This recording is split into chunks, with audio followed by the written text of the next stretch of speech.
There are many rumors circulating here that this is the week. The blitzkrieg against Great Britain is supposed to start, according to these reports. However, as rumors are a dime a dozen, they can be only judged as that.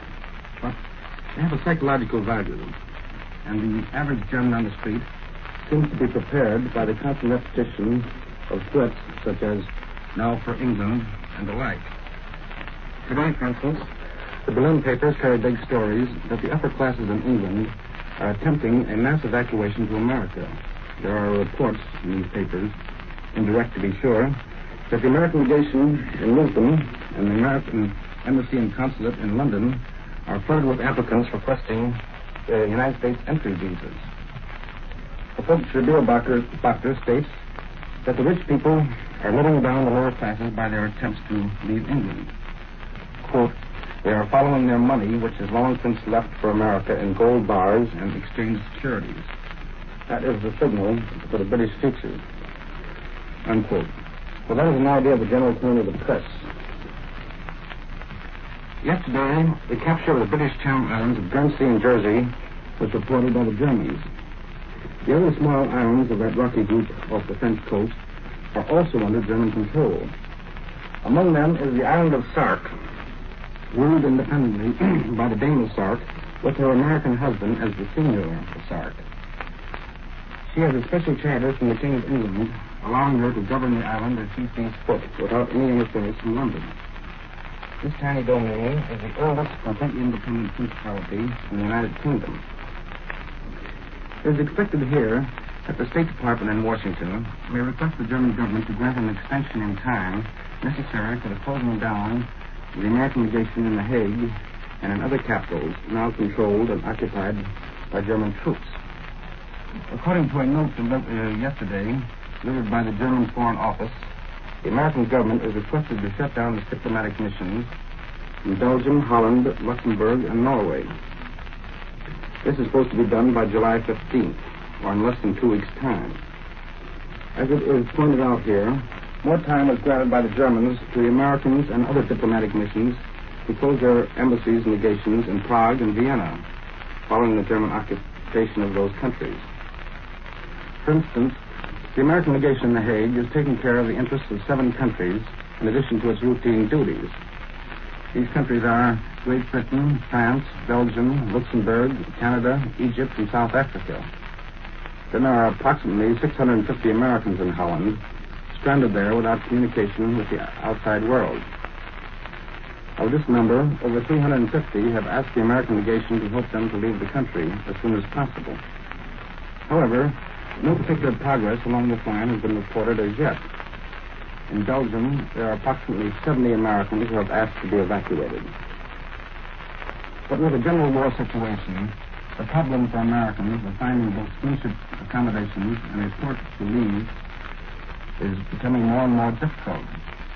The French coast is in the hands of the Germans. The Mediterranean is a naval battleground.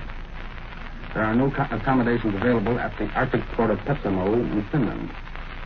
And the task of trying to get from Germany or Italy to Spain and Portugal is almost impossible without special credentials such as a diplomatic passport. The French government will be allowed to operate a radio station under German supervision for special and official broadcast, it is reported here. The French radio service will be established in Paris for this purpose, to be controlled by the Germans. And official speeches, like those recently made by General Pétain, will be broadcast to the French people. Banks are to be reopened in Paris in a few days. However, as expected, their transactions will be limited because of the occupation and the general upset in the financial situation. There's a brief note in the papers today that henceforth Germans who wish to purchase a bicycle will have to get a special permit. And bikes will only be sold to those who show that they are in real need of this form of transportation. This is Edwin Hartridge. I return you now to Columbia, New York. Now more news from Europe, this time to the Italian capital for the report by Cecil Brown. Go ahead, Rome. This is Rome. General mobilization is to be decreed in Hungary at midnight tonight. This was announced in a dispatch from Budapest appearing in today's Rome newspaper, Il Messaggero.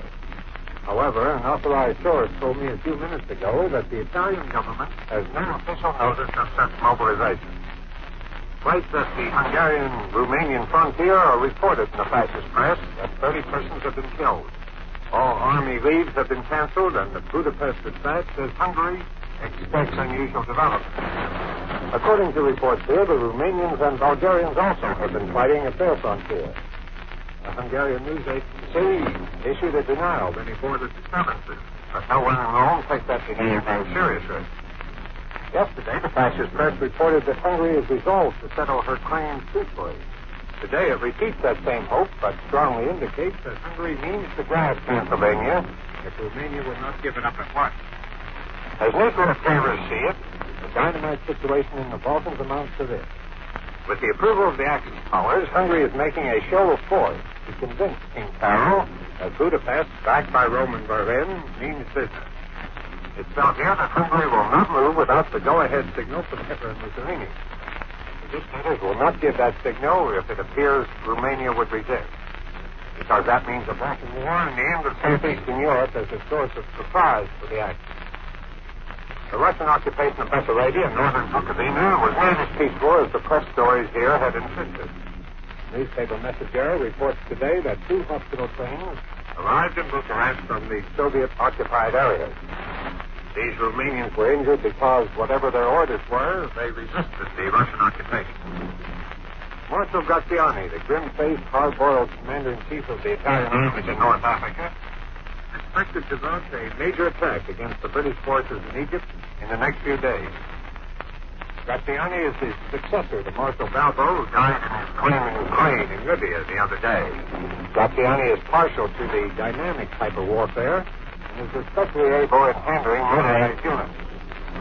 Not one of us can envy those soldiers on the sands of Libya at this time of the year.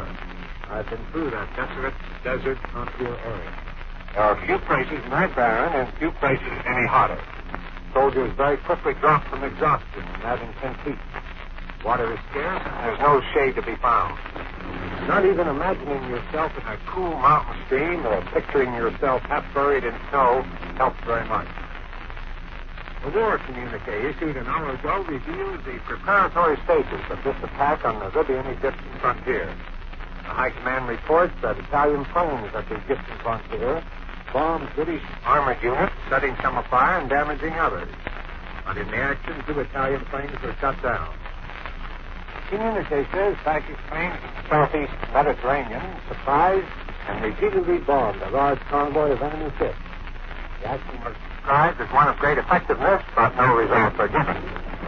Italian planes are daily striking at British concentrations which sail the Red Sea and the eastern approaches to Ethiopia. A raid on Berbera in British Somaliland yesterday, they bombed the port and supply stores. The Italians say they repulsed a British raid on Massawa in Italian East Africa. The High Command claims 2 raiding planes were shot down, and ships near the coast brought down another in flames. British planes, evidently from Malta, bombed Augusta, a town in Sicily. 1 British plane was brought down. The communique said the damage to Augusta was insignificant, but 3 people were injured. This is Cecil Brown in Rome, returning you to Columbia in New York. And with this late news from Rome, Columbia concludes this morning report of European developments, which comes to you each morning at this time and at 6:45 each evening, Eastern Daylight Saving Time. We've listened to Erland Eckland reporting from London, Edwin Hartwig from Berlin, and Cecil Brown from Rome. Larry Elliott speaking. This is the Columbia Broadcasting System.